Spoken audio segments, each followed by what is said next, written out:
Stand up there, you probably show it on the back.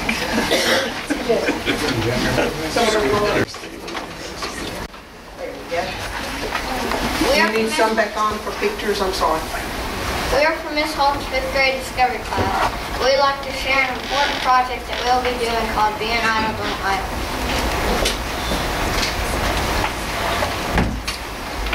We found out that the air quality on the Gulf Coast is not healthy. We then noticed that many people have gotten sick with upper respiratory problems.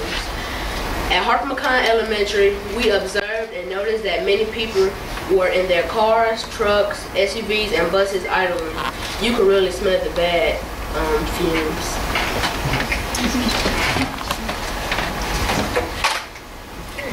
In Mississippi, the American Lung Association gave DeSoto County, Jackson County, and Harrison County a grade F for air quality and health for 2011. This slide shows a graph of the most polluted cities with poor air quality in the United States. Fortunately, Mississippi is not on this list. Here are some air quality facts. Vehicle exhaust is the leading source of hazardous air pollution in the state of Washington. In the past 10 years, residents have increased their driving by more than 70%. Diesel exhaust contains microscopic soot, which is 200 times smaller than the period at the end of this sentence. I'm going to share some health facts that result from bad air quality. Carbon monoxide reduces the ability for blood to bring oxygen to body cells and tissues. Children's asthma symptoms increase as a result of car exhaust. Asthma is the most common chronic illness in children, and it causes most school absences. Exposure to vehicle exhaust increases the risk of death from heart and lung disease and lung disease. These are some chemicals that are found in the exhaust fumes. VOC, volatile organic compounds. These are a byproduct of the incomplete combustion of gasoline in idling vehicles. They contribute to smog and cause various health risks, including eye and respiratory tract irritation, headaches, dizziness, visual disorders, and memory impairment. Carbon monoxide, this is a deadly gas that is tasteless and colorless. It has the ability to reduce the flow of oxygen in the bloodstream, causing severe mental and visual impairment. Nitrogen oxide, this forms when fuel burns at high temperatures. Like in vehicles, it is a major ingredient in smog and causes respiratory difficulties. In October, we chose a week to go to survey cars, buses, cars, and SUVs. In the car idling, parents left their car idling at least 15 minutes per car. When we started, we didn't realize how much of a problem it would be until we started collecting the data. Now we realize this, and we are trying to get you to realize this also. This is our monitoring schedule that we used over the course of a week. This is a picture of our survey group. This group created a survey of presentations about idling. This is a slide with our solutions group.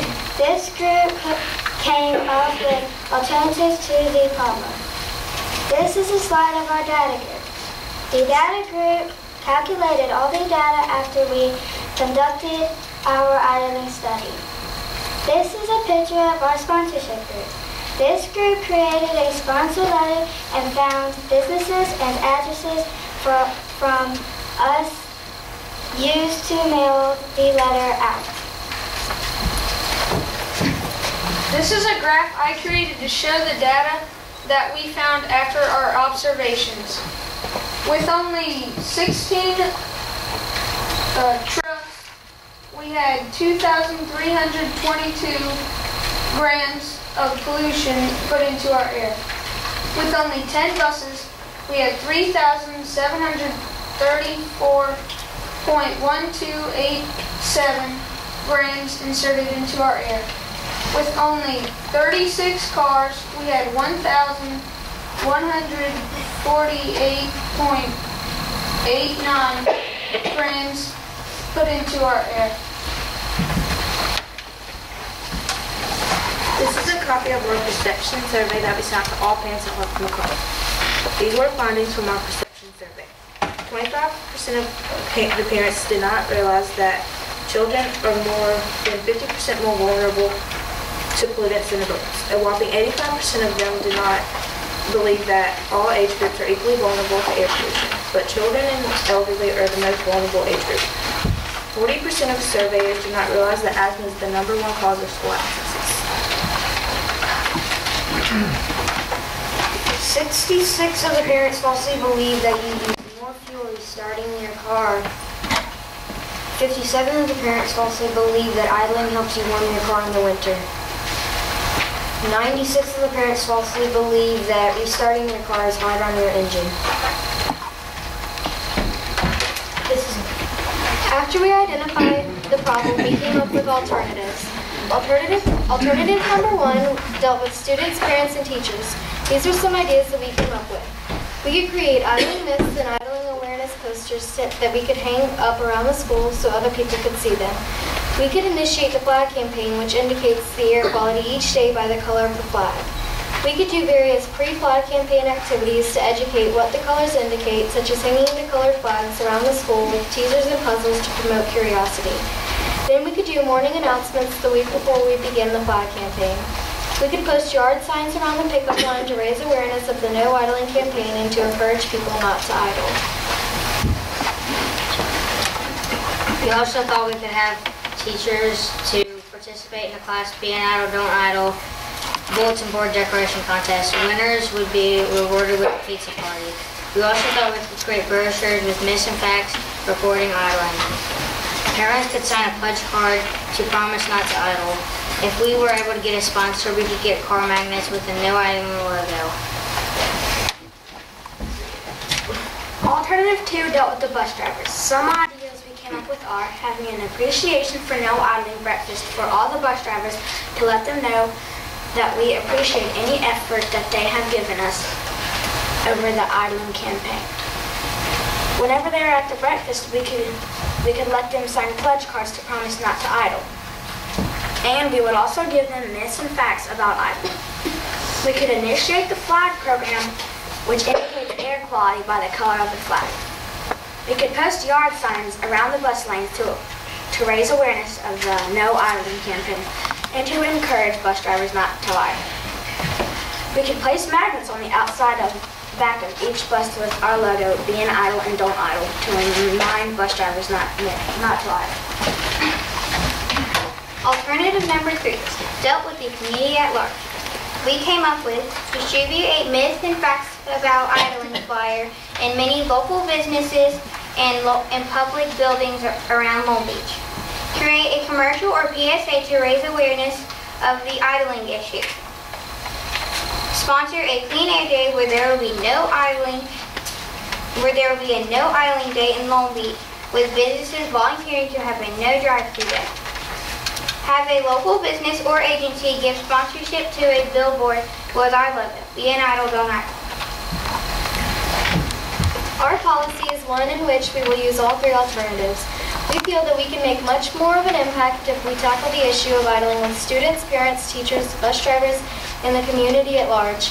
We need to emphasize that idling has a negative effect on air quality and health issues and is not just a tree hugger philosophy. Everyone has someone in their family who suffers with asthma, COPD, or some other chronic upper respiratory health problems. We also know that poor air quality can have long-term negative health effects such as lung cancer. If everyone involved realizes that what they are doing to contribute to these negative health consequences, no one should be able to argue that it is perfectly okay to idle. Our plan of action beginning February 12, 2012. We will start off by placing idling myth, and facts around, posted around the school. We will send home idling myth and fact brochures to all parents, and along with that, we will send home a pledge card for them to sign promising not to idle. We could have a no appreciation breakfast, no idling breakfast. We can have an appreciation for no idling breakfast. All the bus drivers to let them know that we appreciate any effort they are all making with the situation to not idle, to leave their buses idle. At the breakfast, we could also give them brochures with a pledge card for them to sign promising not to idle. We could post yard signs in the car rider lane and the bus lane to raise the awareness of the campaign and to encourage people not to idle. Teachers could participate in a Be an Idle, Don't Idle bulletin board decoration contest, and the winning classes could be rewarded with a pizza party. We will present our Be an Idle, Don't Idle to the Long Beach City Council so that they may proclaim a clean air day in Long Beach in May 2012 and approve us asking residents to participate in a no drive-through idling day. If we are able to get a sponsor, we could get magnets with the no idling logo and try to get parents to stick them on their car, try to get bus drivers to stick them on the back of their buses. Our plan of action for March 2012. We will conduct another study to see how our campaign is working. We will report the results to students, teachers, parents, and bus drivers. Our group will attend a national air campaign fair on March 14, 2012 to present our findings to school children across the Gulf Coast as well as on a national level.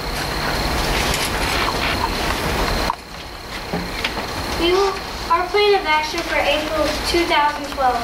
We will place the air quality flags around the school with teasers and puzzles to raise the curiosity of the students. We could create idling myths and idling awareness posters that we could hang up around school so other people could see them. We will begin the flag campaign, which indicates air quality by the color of the flag that is raised each day. This will let students, teachers, parents, and the local community know what the air quality is each day. Distribute a myth and facts about idling flyer in many local businesses and public buildings around Long Beach. Create a commercial or PSA to raise awareness of the idling issue. We will need to secure a sponsor. Our plan of action for May 2012. Sponsor Clean Air Day, where we will have a no idling day in Long Beach, with businesses volunteering to have a no drive-through day. Have local businesses give sponsorship to billboard with our logo, Be an Idle, Don't Idle. We need the Long Beach School District's support and approval of our project so that we can have healthier and cleaner students.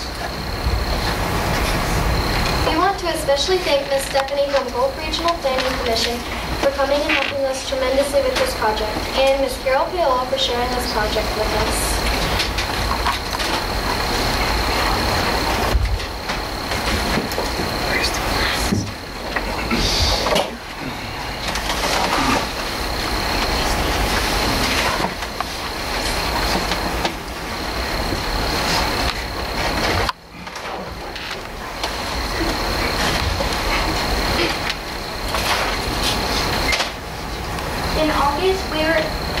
In the month of August, we were thinking about hanging flags up to tell what the air quality is in Long Beach. The green means that the air quality is good and it's safe for everyone to go outside. The yellow means it's okay to go outside, but it's kind of not okay for people with asthma. The orange means that it's still kind of okay to go outside, but you wouldn't want to stay out there for a long time. The red means that if you go outside, only stay outside for about 10 or 15 minutes. And it's very bad for people with asthma, so people with asthma should stay in. The purple or maroon means that no one should go outside because it's very dangerous and it could give you respiratory problems and you could get sick. And we're going to be starting this flag campaign at Harper McCon and at Reeves Elementary beginning in April. So I'm going to introduce Ms. Paola. She's going to tell you a little bit more about this project. First of all, would you please give them a big hand?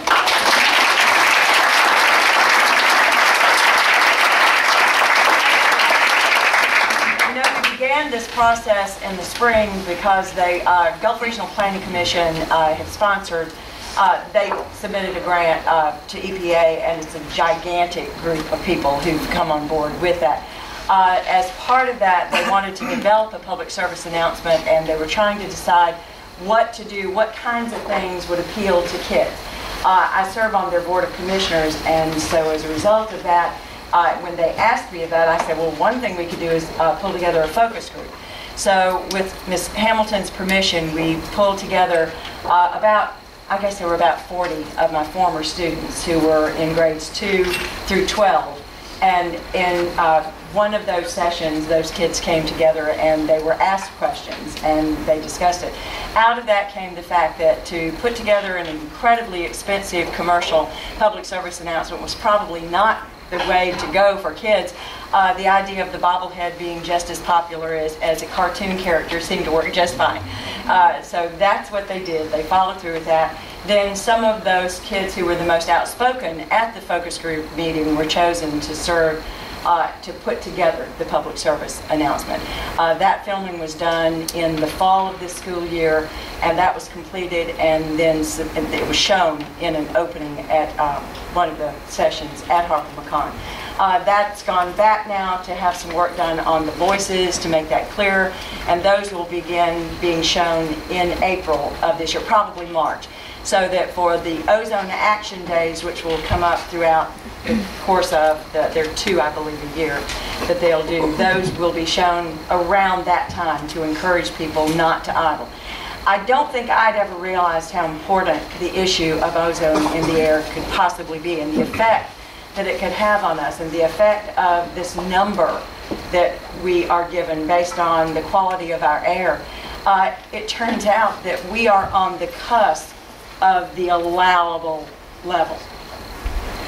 Now, the danger of that is that when you fall into the non-compliant level, there is a limit on the amount of business and industry that can be developed in your area. We cannot afford to have that happen to the Mississippi Gulf Coast. We are already at the line, so we cannot afford that. DeSoto County is in the same situation. The Jackson area, they are also in that situation. But Richard Bennett told me that there is a danger that the area around Socia and in the Wiggins area was reaching that level, and they have had a lot of development. So it is really an issue about which we have to be concerned. So definitely follow through with that. I'd like to introduce Stephanie Planchett. She is here from Gulf Regional Planning Commission and serves in a capacity to help us with all of the work that we're doing. And so we would stand.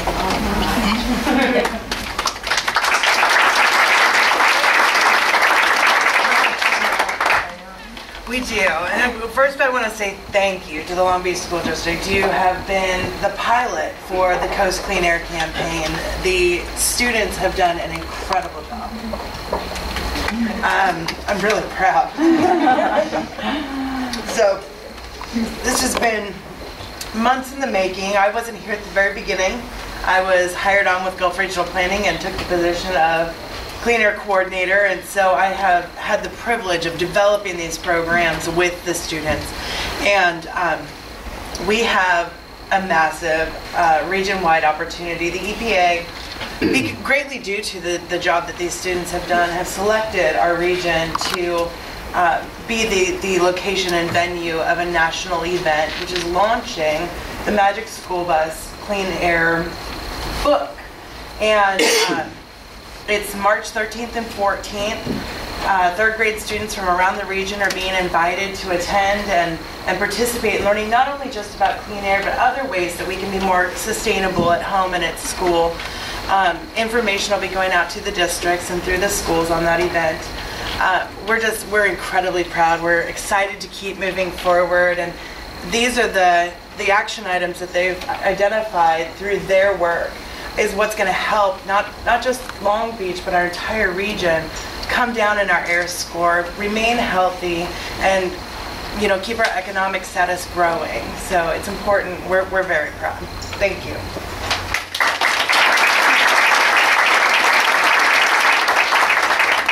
We were under the impression, I always thought, well, goodness gracious, we live on the Gulf Coast. We have these wonderful Gulf breezes coming in all the time. We must have wonderful air. Au contraire, as it turns out. In the morning, we have the breezes coming off the land, pushing it out over the water.